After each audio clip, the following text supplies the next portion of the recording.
So welcome again everyone. This is myself Manju. So continuing with the lockdown series, we were taking module 5. No, we passed pointers, then manipulation of pointers, pointer expressions, how to use arrays and strings with pointers.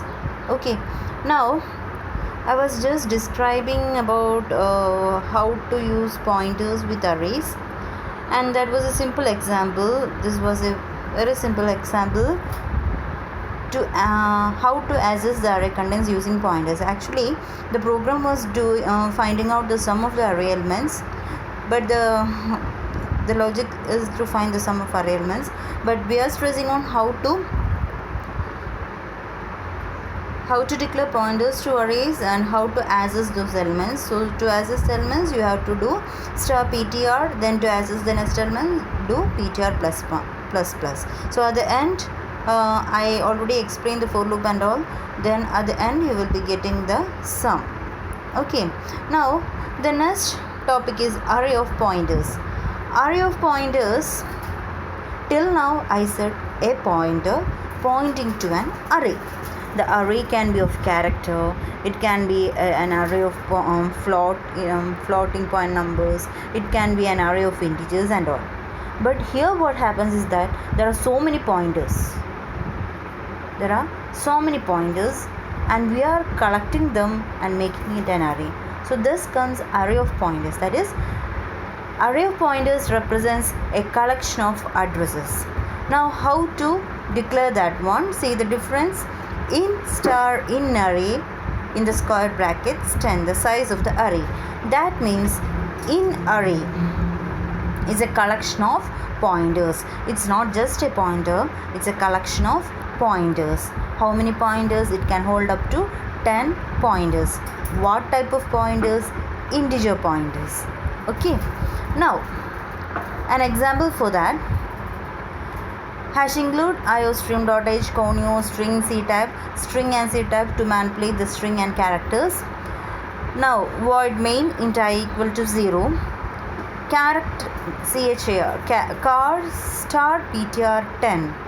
So here comes our first declaration, car star ptr 10. What is that? We have declared ptr, okay, as an array of 10 character pointers. It can hold up to the size of the ptr array. The size of the ptr array is 10. What does it hold? It holds 10 character pointers. Okay, but at the same time we have initialized that too. The array we have initialized, that is, it is having only 3 items: books, computer, sports. Okay, so ptr 0 will be pointing to books.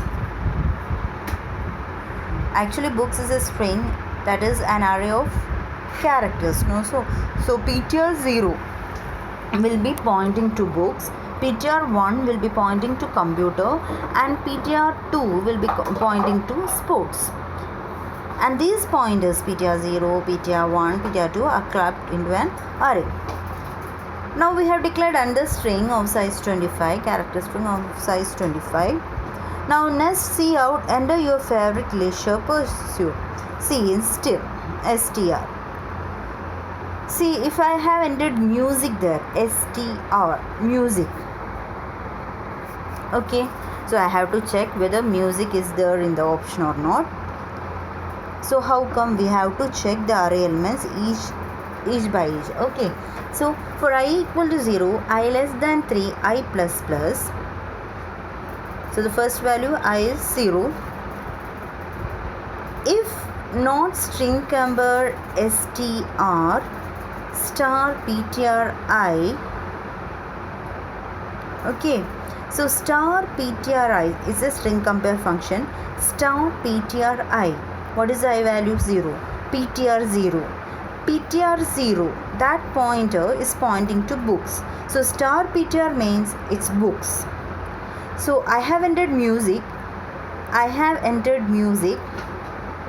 Okay, what is star ptr? Books. So is there a match? No. So it will be incremented. String compare will return false. So sorry, it will be the if condition will be false. So again I will be incremented. We are again inside the I loop. Again we will be checking. I incremented to 1. So star ptr 1, that is computer. Next one, ptr is incremented. So computer, what is our string? Music. Combed, no. So again I will be incremented. It becomes 2. Star ptr 2, what is that? Sports, no. It will be compared with the string comparing function has been done. It will be compared with music and sports, no. So again if condition false, again I incremented. I becomes 3, but what? For loop will be continuing only till I equal to 2. So we came out. Now actually the I value is 3. Sorry, there is a 1 minute.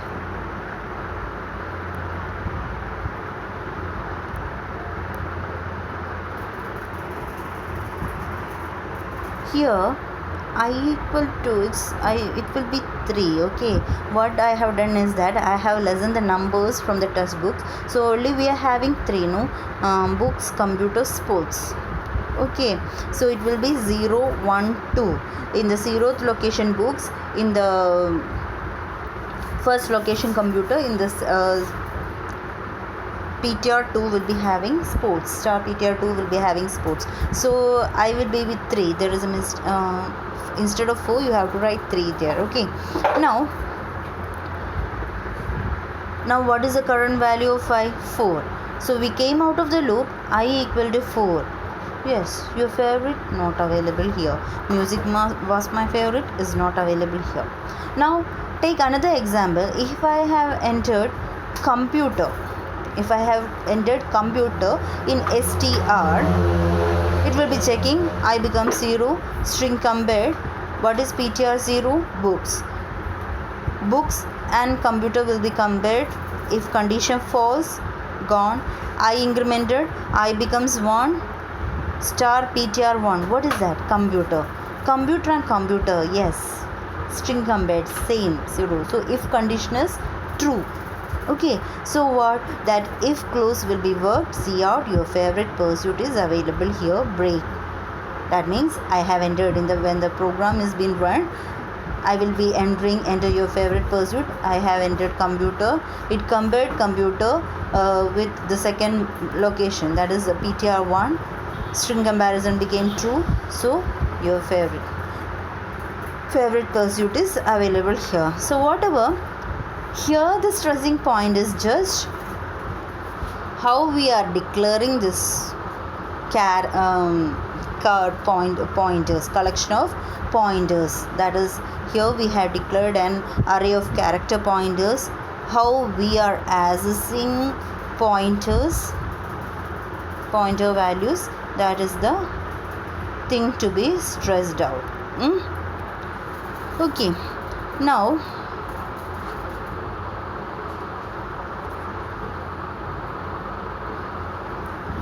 next comes pointer to functions. So we had basic pointers, we had pointer to arrays, array of pointers, now pointers to functions. Pointers to function is widely used in C++ for dynamic binding. Actually, in the next topic I will be explaining dynamic binding and all. It's also called callback function. Okay, so if there are pointers to function, we can select a function dynamically at runtime. Then we can pass function pointers as arguments to another function. But one thing, it cannot be dereferenced, and we can compare two function pointers. Then comes two types of function pointers. A function pointers that point to static member functions and other non-static member functions. And then the last point, the 8th point, is of course the syntax, how we can declare function pointers. See, data type, within the parenthesis star, function name, and close the parenthesis, then two parentheses for letting it know that it's a function. Okay, and there is an example also in that. Int within the parenthesis is star num function int x. What is that actually? It means we have declared a pointer to the num function which accepts an integer parameter and returns an integer. Okay, so we have declared a function pointer which accepts an integer parameter and returns a pointer. Now a simple example, hash include iostream.h, type def void star fun pointer int. So what we had defined a new type. Def means we are defining a new type. We had defined a new type of variable, that is void fun pointer. Now onwards, fun pointer means it's a pointer to a function which accepts two integer values and returns void. That means nothing has been returned. Clear? Okay. So type def void star fun pointer int. That yellow highlighted one, no, actually we are defining a pointer to a function which accepts two integer parameters and nothing has been returned. Okay, now after that, the green highlighted thing, we have just defined one function void add int I in j, and what does it do? It just see out I plus j equal to I plus j. It adds the two parameters and displays the output. That's all. That is void add. Then the blue highlighted thing, it's under function definition, void subtract int I in j, see out I j I minus j. So what does the subtract function does? It accepts two parameters I and j. Okay, and it just displays the difference between I and j and returns nothing. Now these were the two function definitions. There are add function and subtract function. Now we have started main, void main. What is the first thing? Look, fun ptr equal to fun ptr. We have defined fun ptr. No, what is fun ptr? It's a pointer to a function which accepts two integer and returns nothing. Okay, so ptr, now onwards, this ptr variable is a pointer to function. Now what it has done, the new variable ptr, what is ptr? It's a pointer to function. Which type of function? It accepts two integer values and returns nothing. Understood? Now just declaring is not enough. We have to assign ptr equal to ampersand add. That means at this instant, add, the address of add function is being assigned to ptr. Now next statement is ptr12. What is ptr? Pointer. It's accepting two parameters ptr12. So that is a function call. It will be leading us to the add function. What add function does? Function call, it's actually the function call to add. What function call this function call does? It accepts the two parameter. That means we have sent 1 and 2 as parameters. So it will be displaying 1 plus 2 equal to 3, the sum value 3. Done. Now what is the next statement? See out and tell. That's just to come to the next line. Now again we are assigning ptr to another value. Look, ptr equal to ampersand subtract. Now the thing is different. ptr is having a different value. Now ptr is having the address of the function subtract. It can, because subtract also accepts two integer parameters and returns word. So that's possible. It's a correct statement. So at this instant, ptr is having the address of subtract, not add. Clear? Okay. Now next, ptr32. Where will the function, what is the function called? It's actually the function call of subtract, not add. Previously it was add, but at this time it's a function called to subtract. Why? Because ptr is having the address of subtract. ptr32, which function will be invoked? Subtract function will be invoked. Look, the blue highlighted thing, subtract int I in j. What is the I value? 3. What is the j value? 2. It is been accepted as parameters. So what will be the output? Is just displaying 3 minus 2 equal to 1. Okay, so there is no much logic in that. We are only stressing out how we can define function pointers. That is the this yellow one. Yellow things are the new ones to us. Typedef word fun ptr int ptr equal to ampersand, and that's how we are assigning. And next, it's been stressed out ptr equal to ampersand subtract, because it's pointing to different functions at different instances. Okay, clear?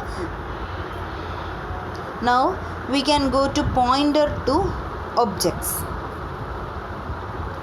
Look here, the next step is pointer to objects. A pointer can point to an object created by a class.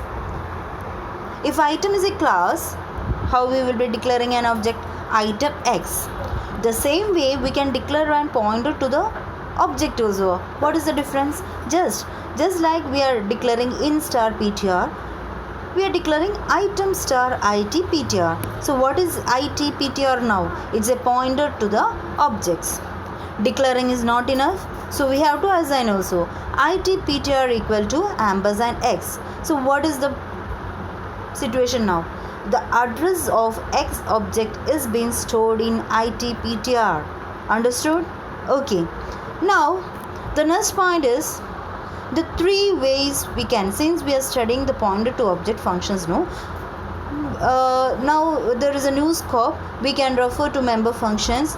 First, our previous one, as usual, all these days we were studying how to invoke member functions and all. Declare object, then x dot show. If x is the object, to invoke the show function, member function, you have to do x dot show. That means dot operator. Now here, the second, since we have studied here pointer to objects, another opportunity is there, that is we can use the arrow operator and the object pointer. So if we are using the object pointer to access the member function, don't use dot operator, use arrow operator. It ptr arrow operator show. No much difference. Instead of dot operator, we have to use arrow operator. Another way is using indirection operator. Look, within the parenthesis star it ptr. Actually, look students, it's the same as x dot show. What is actually star it ptr? It is x itself. What is the value stored there? The object x. So x dot show is the same as star it ptr dot show. But you have to be careful with that parenthesis.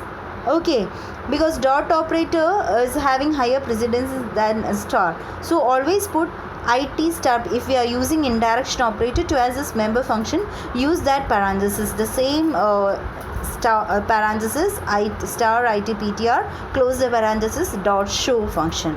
Okay, so now next concept is that we can create object using pointers.